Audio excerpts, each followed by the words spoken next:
buschauffeurs vrezen prijsstijgingen. Dat meldt de Extra vandaag op de voorpagina, want volgens Andris Everits, en is voorzitter van de vakbond STU, is de stijging van diesel en benzine een dodelijke klap voor de chauffeurs van kleine bussen.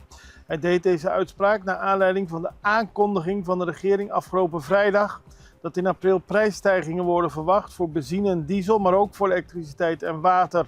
Volgens Everits is deze verhoging verwoestend. Slechts 2 weken nadat de Verenigde Staten Iran begonnen te bombarderen, wordt ineens gezegd dat de brandstofprijzen omhoog moeten.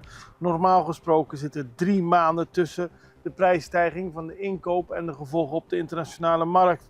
Volgens hem is er meer aan de hand en het stoort hem dat de regering hiermee misbruik maakt van de bevolking. Ook stelt hij dat de buschauffeurs al 8 jaar geen tariefsverhoging hebben gekend. En dat wreekt zich nu de prijzen dermate hoog stijgen dat ze eigenlijk geen geld meer hebben.